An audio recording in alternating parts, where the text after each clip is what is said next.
See Sarah on the right there, of course, and Jesper on the left. And it's going to be interesting to see what these players bring. Sarah, recently in cups and stuff that I've seen, she's played some lightning-based archetypes herself. She's playing some Jolteon, she's played some Zapdos and whatnot. So we've seen a reasonable plethora of decks from her end, and Jesper, of course, comfortable playing pretty much anything if he thinks it's correct for the tournament. So something where he's just comfortable to test and play any deck in the format, really, if it thinks it gives him the edge. So both these players are versatile and not really just focused on one deck list, so they really could be bringing anything this weekend. Yeah, we saw some unusual stuff in the first round. In the second round, I think we're going to see a bit more of standard decks that we're used to seeing. So we do see a big Tapu Koko Prism Star in Jesper's prize cards. He will be playing that Pikachu and Zekrom deck, the new tag team that we've been seeing so much of in the standard format. And on Sarah's side, we'll see what's in her prize cards. Joe, as you noted, it is a lot of pressure to play on the stage. I mean, you're under the bright lights. And we do see a Lycanroc GX and Rockruff in Sarah's prize cards. Yeah, there's nothing quite like, well, actually, 2 Acerola. Those are some pretty big prizes. There's nothing quite like being on there for the first time, getting the headset on, and it feels like everybody's watching you. So you never want to downplay the fact that, yeah, these players are on stage. There's more pressure than usual, and we'll see how these players respond. Looks like Sarah's going to be kicking things off here. She started with her Ditto Prism Star, immediately puts down a Buzzwole, and it looks like she's playing a Professor Elm's Lecture version of this Zoroark Lycanroc-based build. There's been that ongoing debate since the release of it was mainly Pokemon Communication that made people look towards Lily being the better option. But it looks like Sarah sticking with her guns with Professor Elm, guaranteeing herself those basics early. She's immediately going to go ahead and grab herself 2 Zorua and a Rockruff as well. And that's always something great. One thing that you have with that Elm is you just have guaranteed safety, that you know that you can get those Zoruas down on board, never have that sort of headache, that risk of missing those turn 1 when you are with the Lily. And she's also got an attachment to boot. So as far as turn 1s go, that's fantastic from Sarah. That's exactly where you want to be. As long as you can get Rockruff down with an energy on the first turn, you can always threaten a knockout on an opposing Pikachu and Zekrom GX. Does have that weakness to fighting, and it is very much so a liability when it is able to be knocked out in one attack. Gives up 3 prize cards. That's half the game over on just one Pokemon. So Jesper already knows he's probably in a bit of a precarious spot here, as Sarah has an excellent opening turn. Precarious made even more precarious by his awkward prize card. Oh. Jesper's going all in from turn 1. He's going ahead and grabbing a second Pikachu and Zekrom tag team.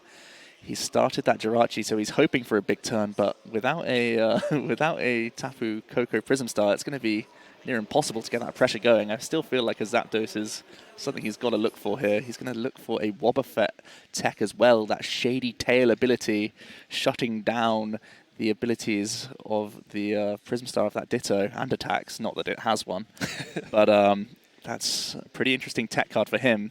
As soon as you see that Ditto, shutting it down immediately is pretty awkward for Sarah, and he's going to fire off a Cynthia here, but putting down 2 tag team GXs already sort of maps out Sarah's prizes from turn 1, which is pretty insane to see.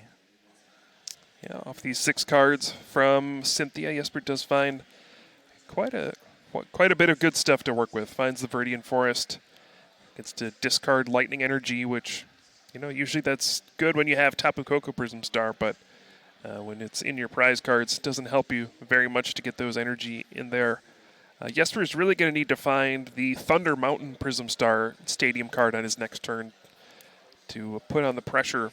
You always want to get a turn to attack off with this Pikachu and Zekrom deck when you're so committed to this kind of turbo build. And here we go once again, Joe. Marshadow let loose.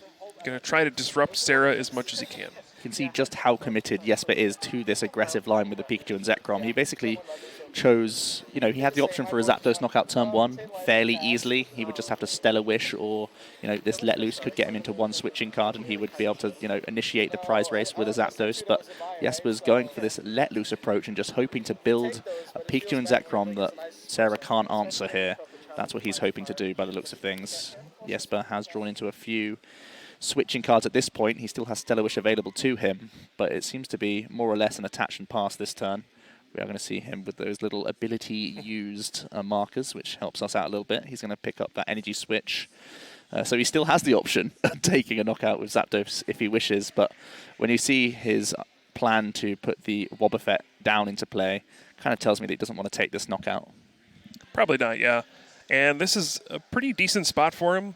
Yeah, it's scary. There's a Rockruff down with a fighting energy already, but after Let Loose, it's so unlikely for Sarah to have the cards necessary to pull off Lycanroc GX, an energy, and a way to move the Ditto out of the active spot. So Jesper can feel pretty good that he'll be able to at least get an attack off with a Pikachu and Zekrom. I think ideally he would love a turn 2 Guzma, knock out the Rockruff that has the energy, and hope that Sarah can't follow up with another Lycanroc GX. But with that second Rockruff on the board, if she can just get an energy and attach it, spread out her energy, she's going to be in a pretty good spot. One Zoroark as well. She's going to have a quick read of the Wobbuffet. She can always use Bloodthirsty Eyes to bring up the Wobbuffet into the active to enable her to use Ditto as well as she wishes. She's going to trade away the first time for this game. Always great to start seeing those Zoroarks hit the field. Your deck becomes far superior. Your advantage isn't always damage. It isn't always anything flashy. It's just I can draw more options than you and use those options to my advantage as we see that second Zoroark hit the field. And she's able to trade once more into counter gain. It's always a great card to keep in mind for this matchup specifically as well. She is going to do exactly as you said, Kyle, and just have that backup energy on the second Rockruff and send it back over to Jesper. Yeah, and this is where you feel like you're almost trapped if you're in Jesper's spot. You've already put down 2 Pikachu and Zekrom GX. Even if you knock out one of the Rockruff, the other one can evolve and knock out your Pikachu and Zekrom. That gives up 3 prizes. The only nice thing is if you knock out one of the Rockruff here, and then you assume your Pikachu and Zekrom gets knocked out in response, but if you can then knock out their Lycanroc GX, then sometimes you can kind of take over the game if there's not yet another fighting Pokemon to knock out your big tag team. But this doesn't feel good if you're Jesper. He would need to find the Thunder Mountain Prism Star this turn to even attack with his tag team. And you really want to be using that full blitz attack, get a bunch of energy out, either spread out your energy or just go all in and try to power up the Tag Bolt GX attack. But here, I'm not sure what his plan is going to be. Perhaps trying to use Guzma to knock out one of those Rockruff with his Zapdos. I'm not sure what else he can do. That looks to be all he has really open to him right now, at least forcing Sarah to find big options. But, when there's Bloodthirsty Eyes around, it's so easy for her to still just get around the Zapdos. Doesn't really change what she needs in order to take big knockouts. Instead, Jesper just going to continue to power up multiple Pikachu and Zekroms and just end up passing, hoping that this Ditto stays active and that she basically can't find her own Guzmas at this point. It's a really interesting approach from Jesper. Yeah, I think that's with the deck, just to make sure that he has enough attackers open to him, really. I think that's a really smart play because it forces your opponent to have one extra card to attack with Lycanroc GX this turn. Now, unfortunately for Jesper, there is a switch being played, and she does decide to go into Zoroark GX. She could have perhaps risked it, sent out a Rockruff and said, hey, if I draw a Lycanroc GX, I'll just Bloodthirsty Eyes, take a 3-prize knockout. But instead, opting to go with the Zoroark GX and hoping to find double colorless energy, use Riotous Beating for the knockout, and put Jesper in an awkward situation because that Buzzwole is sitting there on the bench with that Sledgehammer attack. So if Jesper goes down to 4 prize cards, that Sledgehammer just gets a clean one-hit knockout on a Pikachu and Zekrom GX. So there's a lot of stuff that Jesper has to kind of tiptoe around to navigate through this game. You can definitely see the temptation. Sarah also plays bodybuilding dumbbells. As you can see, it's in her hand. She's just traded, found herself double colorless energy. She may have been eyeing up trying to find a Bloodthirsty Eyes Lycanroc this turn, even to deal with that Wobbuffet, to free up that bench space for the Ditto as well. That might be one of the temptations for her going straight into this Zoroark here. So we do see her Pokemon communication away, a Tapu Lele, and this can enable her that basically the bench space back that Jesper's tried to sort of steal away. It's pretty interesting if she goes for this route. Obviously, knocking out a Jirachi is still fairly valuable because Stellar Wish is definitely a big ability, and we do see her go for that Lycanroc, similar to the Zoroark, really. If it is going to get targeted by Jesper, there's the backup of a Sledgehammer whenever she needs to, especially when there's the Viridian Forest already in play. That's pretty much guaranteed to come in. So sort of under the safeguard of that Sledgehammer Buzzwole, which we don't often see, really, in many Zoroark-based builds, but it's really putting in work just being a bench sitter right now. And we are going to see the dumbbells go on. Speaking of putting in work, Wow. Zoroark is working out with those bodybuilding dumbbells. Now 250 HP. Card we saw used by Caleb Gedimer in his winning list with the Zoroark control deck, now making its way into this Zoroark Lycanroc deck. As we were mentioning earlier, when people aren't playing Field Blower, you can get away with running these kinds of cards and say, hey, you know what? You can get to 210 damage. Not easily, but it's not out of reach. 250 is a lot tougher, especially if you're going to try to use full blitz for a knockout. That means you need Choice Band and, 3 Electro Powers? It's just not going to happen. Yeah, it's just really out of range. That dumbbells is such an awkward tool that we've seen sort of creep into these Zoroark decks as we've come to those latter stages. As we mentioned with Wishful Baton from round 1, these tools are getting more and more licensed to get value when there isn't as many field blowers around. As we see Jesper, he's going in now. Here we go. Attach, use that energy switch. He's got a Guzma as well if he wishes, which has to be what he's going for here, seeing as though he's pitched his Viridian Forest. He's going to Guzma up one of those 2 Rockruffs, and he's going to go ahead and full blitz it to take that single prize, and he's going to start powering up energy to the back by the looks of things. But, you know, Sarah's in a good spot here. She's already communication for that Lycanroc last turn, and she could take a big 3 prize knockout. So we're going to see Jesper, he's going to go ahead and go for a Wonder Tag as well here. He's going to grab him a Cynthia for next turn by the looks of things. Just a little bit more scared of Muck, I guess, is the only real idea here. I don't really see a big reason to go for the Tapu Lele GX this turn, having already used Guzma. Especially when there's the Wobbuffet shutting down Ditto. It feels like a strange choice on my end, but we are going to see at least the full blitz, and he's going to take the first knockout here. One of the big threats taken off of Sarah's board, but just a single prize card when he's basically giving up 3 prize cards to do so. Doesn't feel like the best of trades right now. Right, but there we do see Lycanroc GX from Sarah. She's going to get the response knockout for sure, bringing out that Pikachu and Zekrom GX that has the Choice Band on it. And the question here is, will she find a Choice Band so that she can just Claw Slash for the knockout, or will she have to use that dangerous Rogue GX for the knockout? Either way, she's getting 3 prizes this turn. Yeah, that's absolutely huge for Sarah. 3 prize cards happening in whatever way she wants. She's got the Cynthia to reload that hand even more so, and then a couple trades to boot. So she could start developing even more Rockruff potentially with something like a Rescue Stretcher, more Zorua just to draw into more options for later turns. But she's going to storm ahead in the prize race, and it's down to see if trades can get her that Choice Band to make her in an even more favorable spot and keep that GX stack open for later on. It's going to be the second trade here. There is Choice Band. She immediately slams it down. She knows that that's what she was digging for.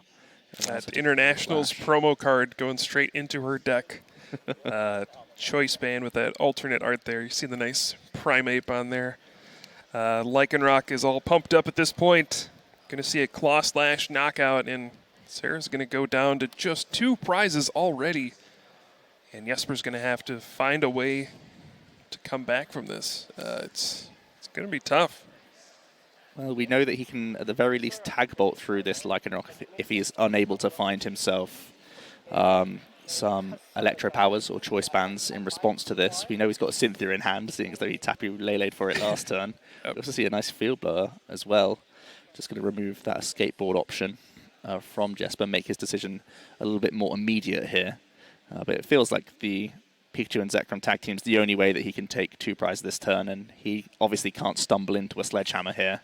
He has to make sure that he can take this 2 prize knockout. The Lycanroc is way too big of a threat right now. And let's see if he can really rebuild here, hope that this Pikachu and Zekrom starts tanking, because you know Sarah's only 2 prize cards away, and he's going to need all the help he can get here. He needs a number of turns with this Pikachu and Zekrom to put in the work here.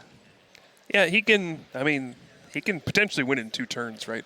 If he gets some way to add enough damage to get a knockout with full blitz this turn, put the 3 energy on his active Pokemon, Sarah won't immediately have a way to knock out really any GXs on his board. And then you can see the Tag Bolt GX cleaning up the last 3 prize cards on his next turn. So the game plan is laid out. It's just, can Jesper find those 2 damage modifiers this turn to full blitz for the knockout? If he has to use Tag Bolt here, I think it's probably out of reach. But we'll see what he draws up this Cynthia. Cynthia looking for damage modifiers. Those electro powers, any choice bands he can get his a hold of. Just a bunch of supporters. That's a huge miss from Jesper. Very awkward stuff for him. He's, forced to tag bolt through this.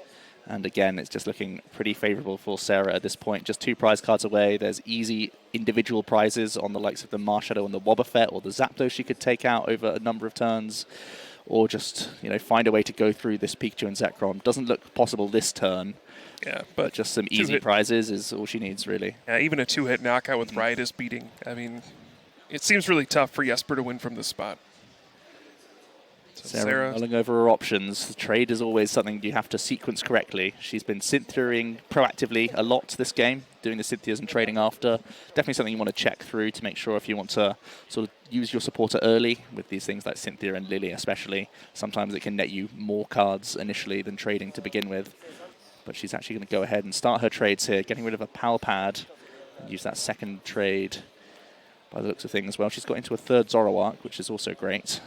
She's pretty much got all the options here. She's holding on to her Guzmas as well. She's got a Muck in her hand that might end up getting traded away at this stage of the game. But she seems, like we say, in such a commanding spot at this point. Yeah, I mean, she's played this game very well so far and had an excellent start. Jesper missed a couple opportunities. That turn was huge right there. That was the difference between winning and losing, I think. If he could have found Electro Power, Choice Band, or 2 Electro Powers, gotten the full blitz knockout, got all the energy onto his active, it probably just would have been a Tag Bolt GX game over, taking 3 prize cards on the next turn. But from this spot, Sarah is in complete control. I mean, she can basically do anything as long as she announces an attack this turn for damage. She's got Guzma in hand, 2 of them actually, so looks like she is in complete control at this point. She's actually going to go for a Guzma play here, which is a little bit awkward. I feel like knocking out a non-GX is a fail-safe, and knocking out, or just trying to 2-hit KO the Pikachu and Zekrom's a fail-safe. But looks like she's going for the Tapu Lele GX here. I'm going to announce Riotous Beating for 130 damage. There's now the small sort of squeak of opportunity for Jesper here, because something like an Acerola or a Max Potion would be huge. Not sure if he plays it in his deck list. We'll have to check, but he just has a Guzma by the looks of things, which still should be enough to see Sarah through the line here. But a small risk towards the end of the game. Yep, and I don't think Jesper plays any healing cards at all, and already used his Marshadow to let loose early on, so no way to disrupt Sarah's hand at this point. Looks like this one is all but wrapped up. Jesper will get a knockout here on this Rockruff. He's making the right play, taking away Lycanroc GX's Bloodthirsty Eyes to prevent another way to bring out Tapu Lele GX. Little does he know that Sarah already has the game in hand, has Guzma ready to go, and that is going to be it. Guzma for that Tapu Lele GX. One more Riotous Beating will wrap up game number 1 for Sarah. And she takes a 1-0 lead over Jesper. Yeah, it was a really impressive few turns for her, really. Everything went off as she liked. She found herself Professor Elm's lecture, into Cynthia, into trades. She found her fighting Pokemon, which are oh so relevant. And even having that Sledgehammer Buzzwole, it looked, innocuous and didn't really do much, but it was presenting so much of a threat that it forced Jesper to take prizes in an awkward fashion. And that's a really interesting tech card that Sarah's gone for here. Not often seen in Zoroark decks, but even just sitting on the bench ended up giving her immense value that game. Absolutely. And, Pikachu and Zekrom GX is clearly one of the most powerful Pokemon cards we've seen in a very long time. It has massive HP, does so much damage, can threaten that Tag Bolt GX to knock out multiple Pokemon in a single turn, but everybody knows that. Everybody knows how good this card is, so it is very rare to play a matchup where somebody is not trying to counter your deck, whether it's through the use of several fighting Pokemon, such as Lycanroc GX or Buzzwole, whether it's the Marshadow GX we see in several different decks. Everything is prepared for Pikachu and Zekrom GX. Now, despite that, it still puts up some pretty good results because it's just that powerful, but Sure. one of the reasons why it hasn't had a ton of success, at least winning big events, is it always has that target on its back. Everybody always knows people are going to play this card, and I need to be able to beat it. Yeah, we saw right at the start of the team-up meta where there was a lot of Zoroark, Lycanroc with even extra fighting Pokemon like the Lucario GX as well.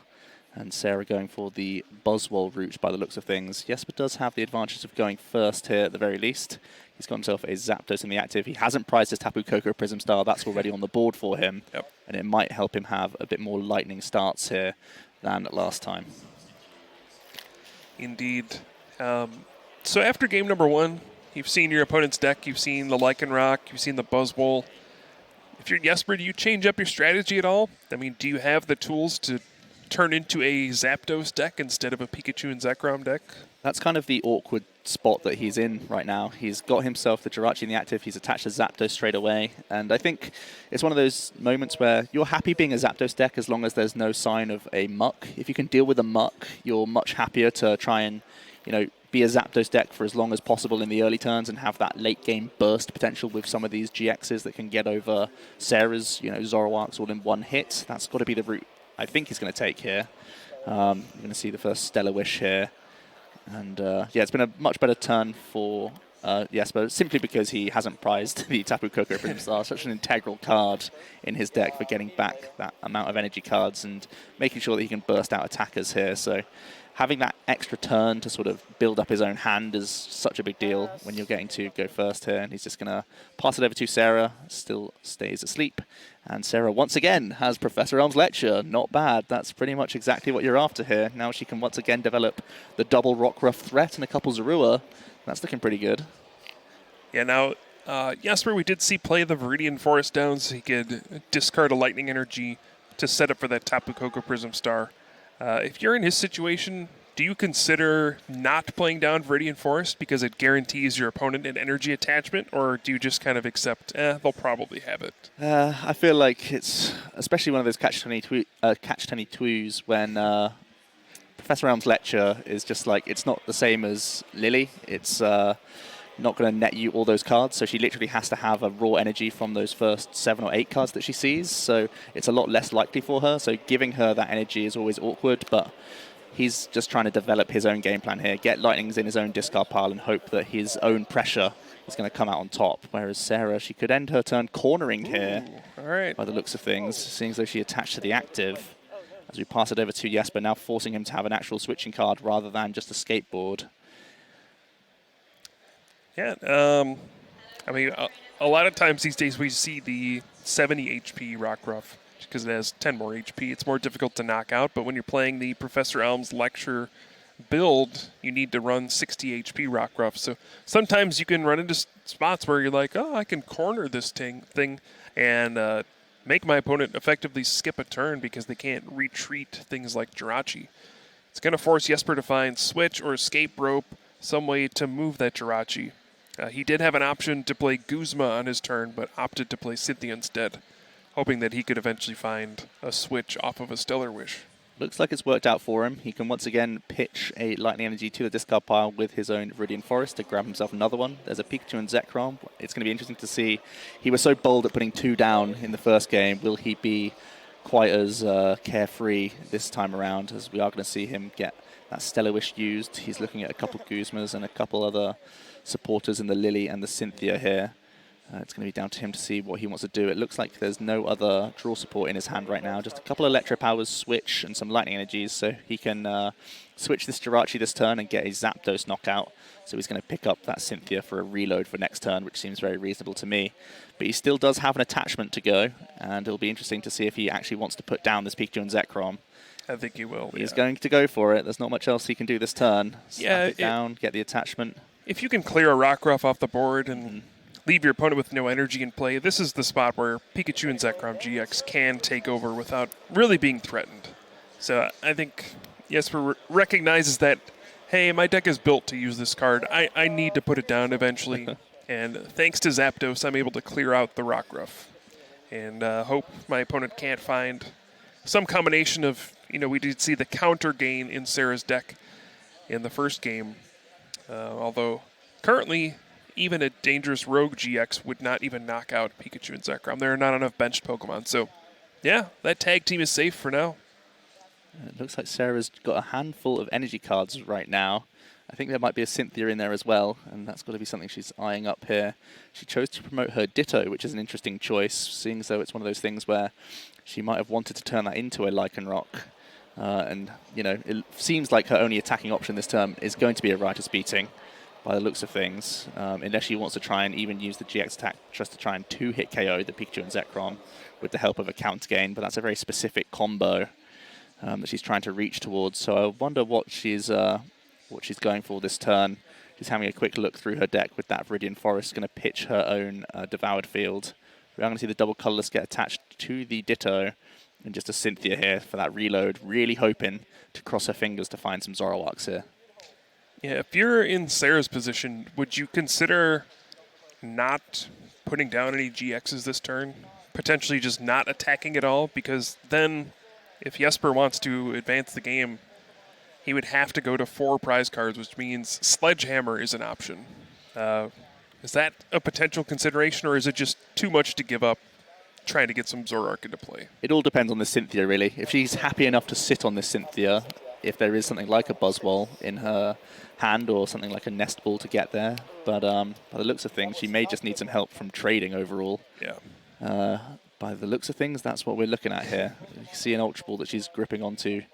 She's going to get rid of an Orangaroo and a Tapu Lele GX by the looks of things. There is that Buzzwole option for her, but she's going to start trading. I think the main reason she went for the Ditto this turn is she sort of sees that Jesper has the Wobbuffet and she's trying to get some value while she can, which definitely makes sense in this regard. So she's going to look for some more basic Pokemon as well, I imagine, so she can try and take a Rider's Beating knockout here. So important for her to take a prize, seeing as though she's put 2 prizes down on her own side of the field at this point. She interestingly did get rid of an Orangaroo, which was a basic Pokemon, but trading into a Rockruff is always great. And I think she's also got another Tapu Lele in her hand as well. That'll only get it to 100, though. I mean, she could Wonder Tag for a supporter, Ultra Ball for a 5th benched Pokemon, just to go all out and take a knockout on this Zapdos, but yeah, it just doesn't seem worth it. But now this will open the door for Jesper to, oh my goodness. Wow, that's an incredible turn from Jesper. He play out his entire hand. Play his full hand. Get to 4 energy on his Pikachu and Zekrom. He's already getting that full blitz knockout thanks to those 2 Electro Powers, and he's getting a reload here of 6 cards, really hoping to find another Pikachu and Zekrom tag team, or potentially a Zeraora as well as a backup option to attach a bunch of energies onto. But it looks like after that incredible start of the turn with the Cynthia, he's found no backup, so it looks like he's all in on this one Pikachu and Zekrom tag team. Who needs backup? They're a team, Joe. They can handle all sorts of stuff. Oh, putting down this Wobbuffet is actually quite risky for Jesper. Now he has opened himself up to counter gain and dangerous Rogue GX from a potential Lycanroc GX. I'm not sure why he felt the need to play down the Wobbuffet here, but this has unnecessarily opened him up to a major risk, and we'll see if Sarah can capitalize. And Ditto Prism Star's just been knocked out as well. There seems to be no benefit towards this Wobbuffet at this point. It's only detrimental to him. He's full blitzed onto that Zapdos, and we'll see if Sarah can work towards a big one-hit knockout here. Maybe he just likes the artwork. That's always a lot. It's always something to bear in mind when you're playing the Pokemon trading card game. But we do see an Ultra Ball here. She's discarded a Acerola and what looks to be a Tapu Lele. She's eyeing up a Lycanroc. Instead, going to go for a Zoroark and trying to trade her way into an incredible combination here. If she can get that dangerous Rogue off, it's going to be a huge swing in the game. Absolutely. Yeah, that's really what she's got to go for here. I mean, if she doesn't knock out this Pikachu and Zekrom GX this turn, it's just going to keep knocking out all of her Pokemon. So this is a huge Lily for 6 here. We're going to see a trade afterwards as well. But if Sarah's able to find Lycanroc GX And the counter game, there's already probably the most difficult piece. There's already the Viridian Forest, so she can search for the fighting energy. She's found herself an Ultra Ball as well. She can use the Viridian Forest for that fighting. Lily has got her the perfect combination here. She's going to take a big 2-prize knockout thanks to that counter gain. That's a huge pickup from Sarah. This is going to be really awkward for Jesper, and he's walked into this one. Sure seems so, but she's actually going for the Zoroark GX here. I think... Wow. Unless we've missed something. Still has a trade. Yeah, with the Viridian Forest in play, she can search for a fighting energy unless there are several of them prized. There may already be a Lycanroc GX in her hand, you know. Oh, well. That also works. Right, so a second trade. Yeah, seems to be there. Yep, there it is. She's actually going after Wobbuffet here.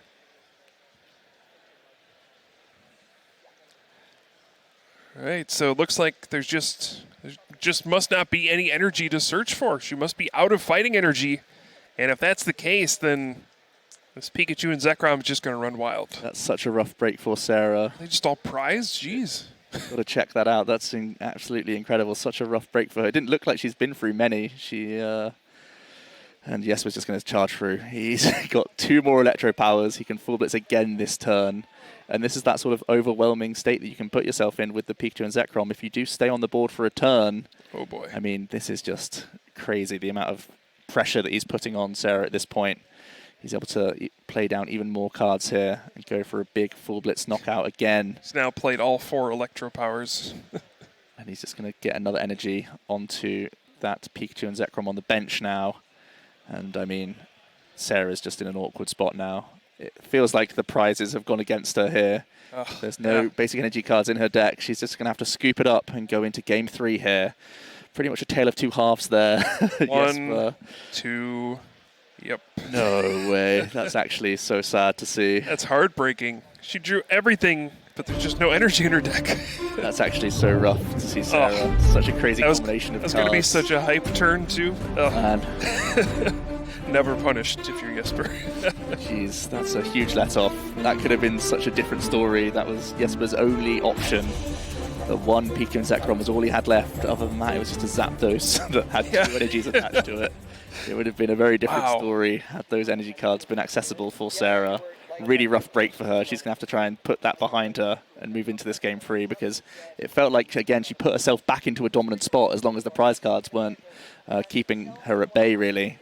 So we'll see if those fighting tech Pokemon can once again make a difference. And obviously going first is always something you want to do when you're an evolving deck like Zoroark. And we'll see if she can get back into that Professor Elm turn 1 that she's been pretty fortunate to do the first couple times. And if she does, she'll continue to sort of go on full cylinders, trade a bunch of cards, and get those key combinations at the right time. All right, so shuffling up for game number 3. Joe, we've seen 2 games now. The player who's gone first has won both. Do you think that trend will continue in game number 3? It's always a big advantage when you're on Evolution deck to go first, especially. But it also does bear down to, you know, how many basics Sarah can find in those opening turns. If that Professor Elm is accessible to her, that's a big deal. Trying to develop turn 1 attachments, Sarah's been able to do very well as well. So if she can have those sort of barnstorming couple of first turns, it's going to put her in good stead here.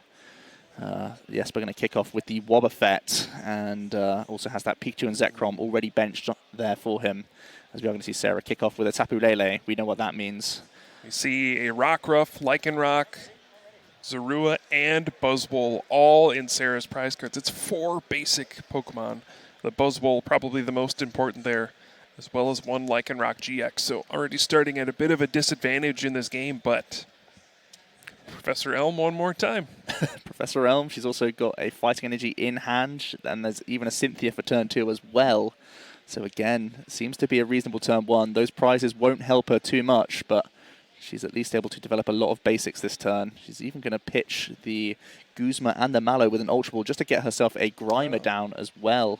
A Lowen Grimer, trying to deny Jesper the likes of that Tapu Koko Prism Star, maybe make him use it early, if at all. Especially, well, fortunately for Jesper, the Wobbuffet's in the active position right now, so it is usable.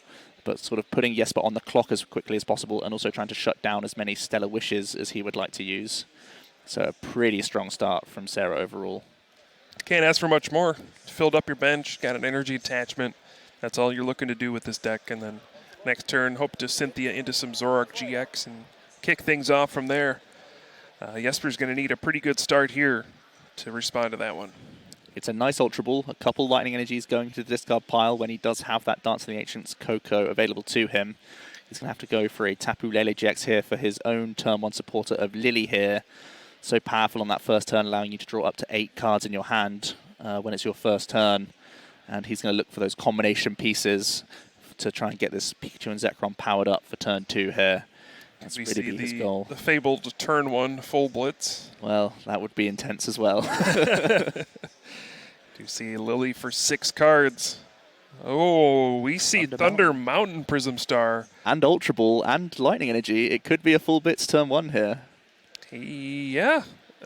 With a Let Loose as well to boot. Does he just have it? Yeah, Yeah, looks he's like got it's it all. there. That's insane. Must be nice. And with Let Loose as well, that gives him that extra sort of defense, really, from Sarah.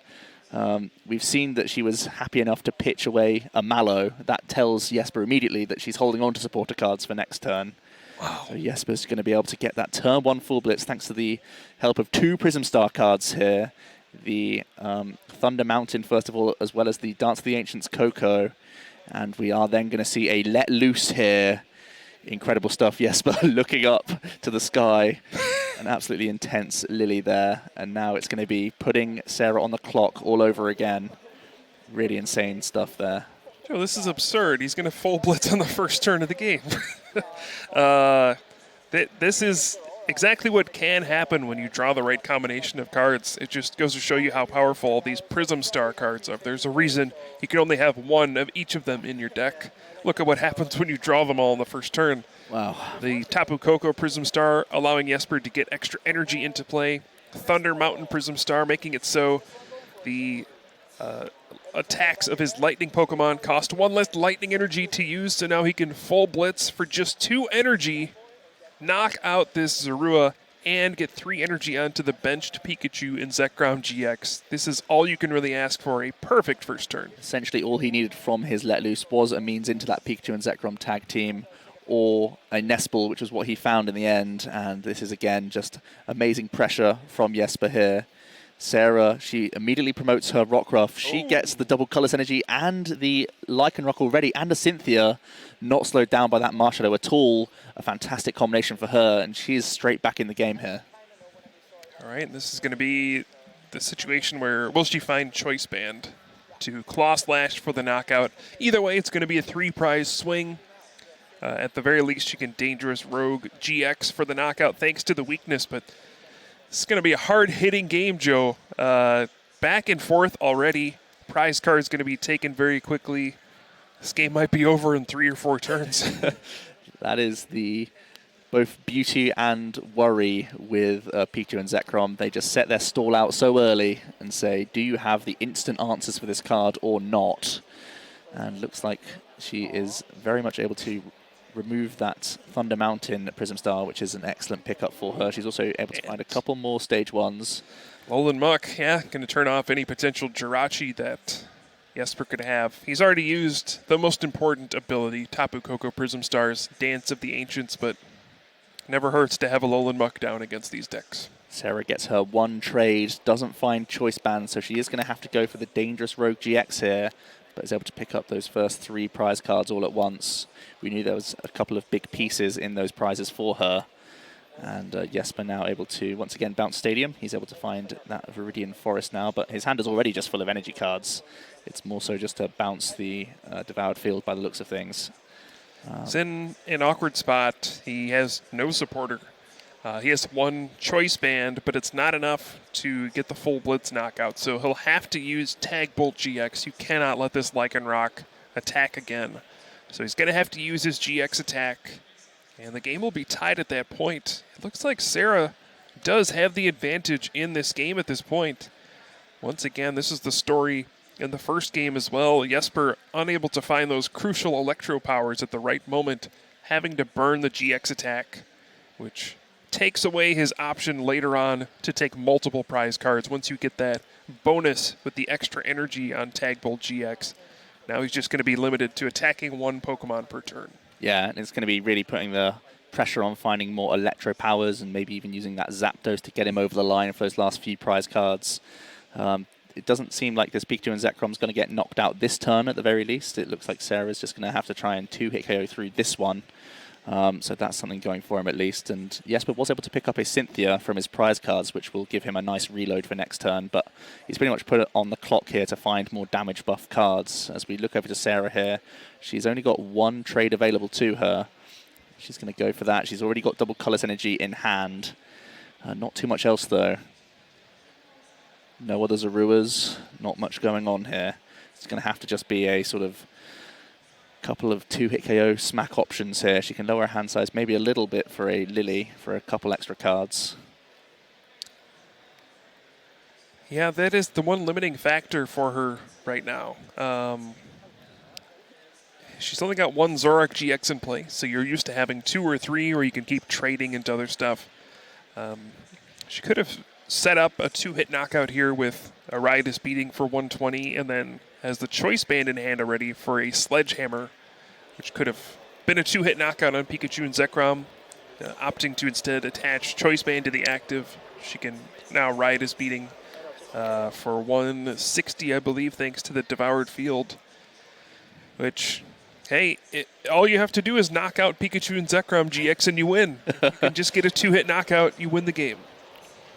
And not able to find, again, backup Zoruas or whatnot. No trades will be available as long as Jesper is able to add to this choice band and find an Electro power. If he is fearless enough to attack with this Pikachu and Zekrom, instead he's going to try and target a Rockruff here with that Zapdos, try and force Sarah to have more gusting effects here. And is she able to do it? There's already the Bloodthirsty Eyes, and she there can it is. Riotous Beating, finish off that second Pikachu and Zekrom Tag Team GX and take 3 prizes all in one swing. She's going to win that crucial Game 3 here to win the round. Turn 1 full blitz, no problem. I have Lycanroc GX. from the Let Loose, finding double Colors Energy, Lycanroc, and then Cynthia.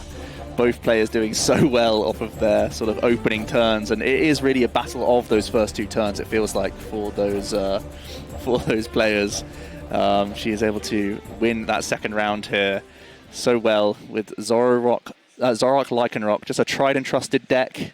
She's played all sorts of different things throughout the last couple of weeks and months in sort of domestic cups and whatnot, and she has chosen Zoroark for this weekend. Seems to be just a safe play, and if it's got a reasonable Pikachu and Zekrom matchup, it can't be that bad for this weekend. Yeah, and has to feel good to get a big win over one of the top competitors in the field, Jesper Eriksen. He'll fall to 1-1 at this point, but Sarah will advance to 2 wins and no losses, so an excellent start. Can't ask for anything better than that, and great play there to lock up the win in probably a matchup she wanted to see. You're building that deck, trying to tailor it to beat those kinds of Pikachu and Zekrom decks with all those different fighting Pokemon, all the different options. You have the Lycanroc GX, which is your main option for dealing with it, but then things like the counter gain that lets you attack when you're behind, the Buzzwole, which can Sledgehammer and catch people off guard. And then, of course, all backed up by one of the best cards we've ever seen, Zoroark GX. Yeah, will it be another story of Zoroark making the finals of an international championships? It's won so many of its own back, and plenty of regionals and whatnot this season as well. So Zoroark's always one of those decks that you expect in and around the top 8. Just someone's going to make their way through the field with it, because you can draw more cards than the opponent, and oftentimes that just gives you more options to get ahead. You could see when Jesper wasn't able to draw cards, he just didn't have the options to get himself over the line in that last game there, whereas Trade was faithful